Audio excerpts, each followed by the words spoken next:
I'm going to react to that Rocky speech with the famous line, "The world ain't all sunshine and rainbows." The movie is Rocky Balboa. His son has it in his head that Rocky's fame and success is holding him back. In response, Rocky gives what really is a mini persuasive speech. In a persuasive speech, your goal is to change people's minds or behaviors. Rocky's trying to change the way his son thinks because his current way of thinking is the real thing that's holding him back. And I hope you'll see ways that you can apply these lessons to your own communication and public speaking. Most versions of this clip start in the middle, but we'll start it from where his son gets upset at Rocky.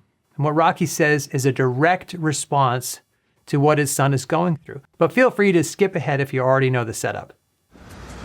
So you nervous about the fight? They're scared to death. You don't look scared?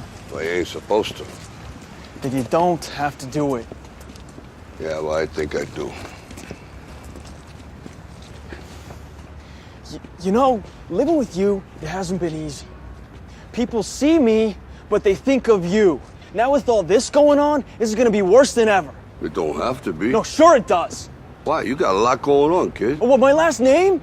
That's the reason I got a decent job. That's the reason why people deal with me in the first place. Now I start to get a little ahead. I start to get a little something for myself, and this happens. Now I'm asking you as a favor not to go through with this, okay? This is only gonna end up bad for you, and it's gonna end up bad for me. You think I'm hurting you? Yeah, in a way you are. It's the last thing I ever wanted to do. I know that's not what you want to do, but that's just the way that it is. Don't you care what people think? Doesn't it bother you that people are making you out to be a joke and that I'm gonna be included in that? Do you think that's right? Do you?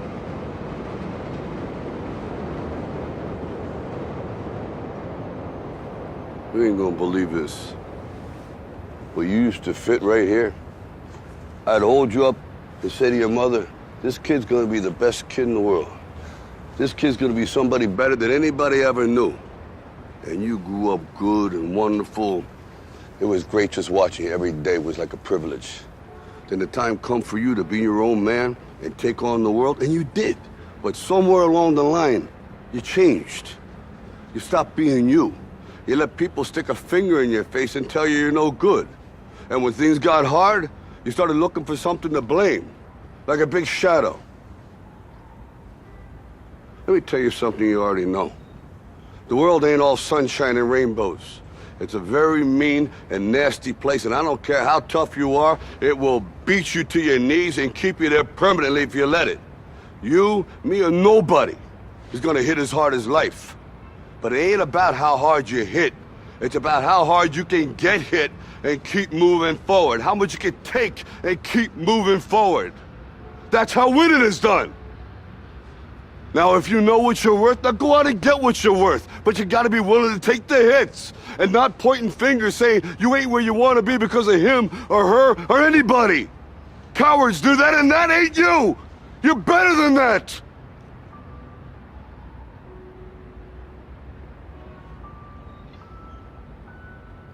I'm always gonna love you no matter what. No matter what happens. You're my son, you're my blood. You're the best thing in my life. But until you start believing in yourself, you ain't gonna have a life.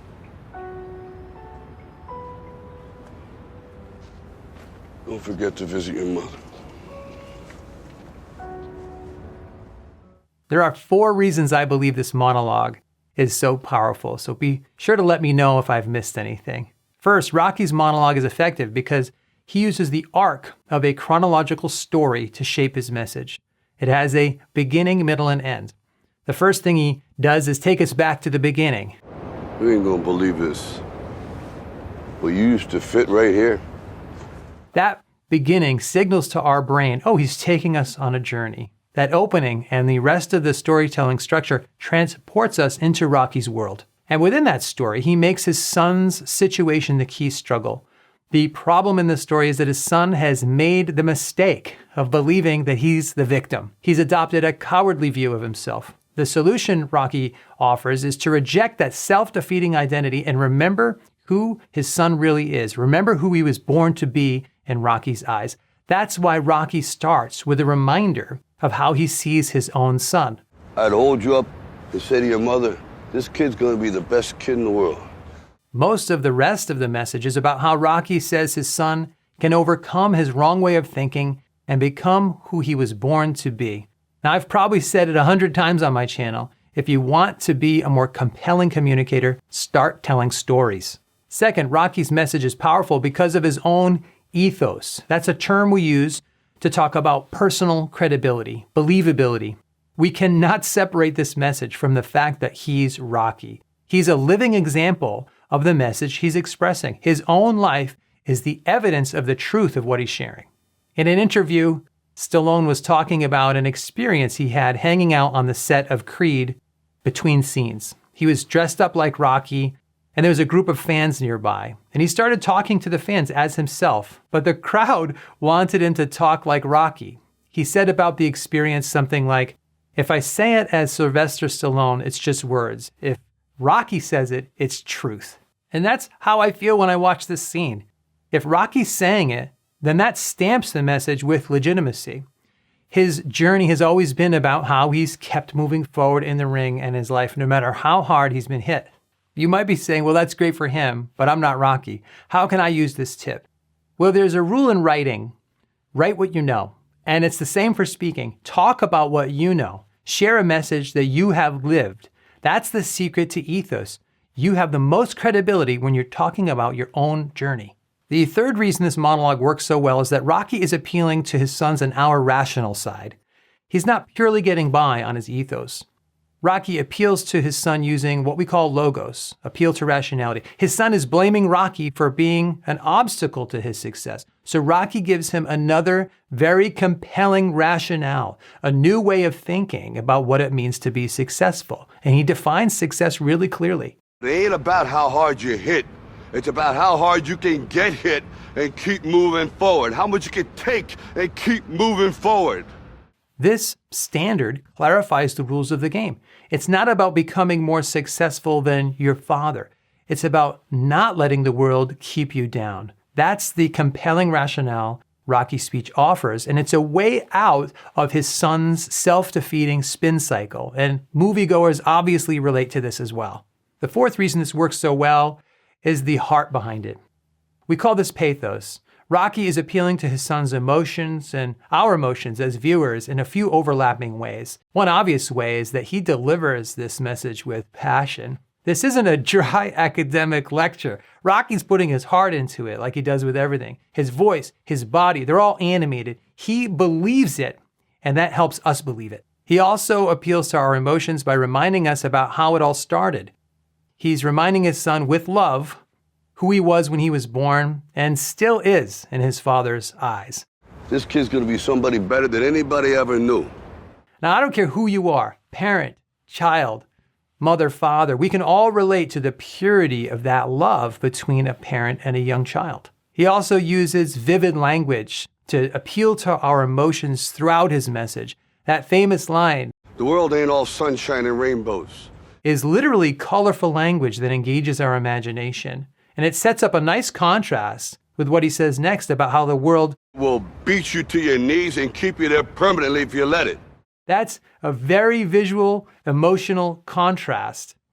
And I can picture myself down on my knees. Almost every sentence is packed with emotional delivery, reminders of his son's true identity, and that vivid language. And it's right down to that last couple of lines where he yells, "Cowards do that and that ain't you! You're better than that!" He tells him he loves him, he's the best thing that ever happened to him. And that last line, "Don't forget to visit your mother." that last line creates an emotional full circle because he started his monologue talking about his mother. I'd hold you up and say to your mother, this kid's going to be the best kid in the world.